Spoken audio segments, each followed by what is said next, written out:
High, আমি প্রিয়া। আমার simple কিচেনে সকলকে স্বাগত জানাই। আজকের রেসিপিটি হচ্ছে মাটন কারি। মাটন কারি অনেকেই বানায়, কিন্তু এইভাবে সহজভাবে আপনারা বানাবেন, খেয়ে দেখবেন খুব ভালো হয়।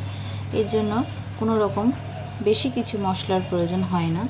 যেগুলি লাগবে সেগুলো দেখে নেন কী কী লাগবে। পরিমাণ মতন আপনারা যতটা নেবেন ততটা মাংস। আমি 500 মতন মাংস আছে।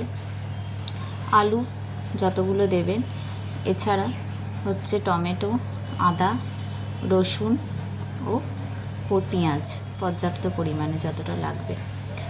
হলুদ, নুন, সর্ষের তেল দিয়ে অবশ্যই করবেন। লঙ্কার গুঁড়ো দেবো, কাঁচা লঙ্কা দেবো না আজকে। আর হচ্ছে গরম মশলা।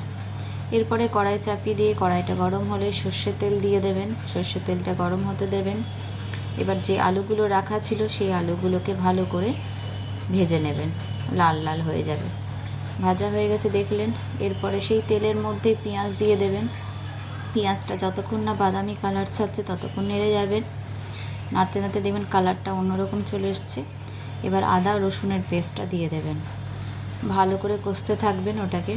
কষতে কষতে তারপরে হলুদ দেবেন পরিমাণ মতন, যাতে কালার আসে, এবং নুন যতটা লাগবে, যতটা মাংস ততটা দেবেন।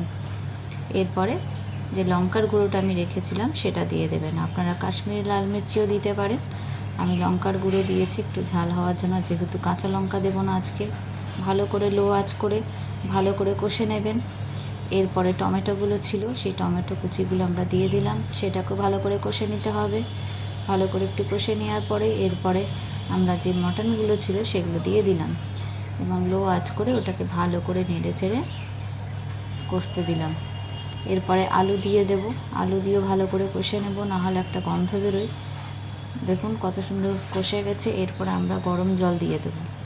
আপনারা চাইলে প্রেশার কুকারে দিতে পারেন। আমি কড়াইতেই সেদ্ধ করে নিয়েছি। দেখুন কত সুন্দর সেদ্ধ হয়ে গেছে। এরপরে লাস্টে আমরা গরম মশলা গুঁড়ো দিয়ে দেব।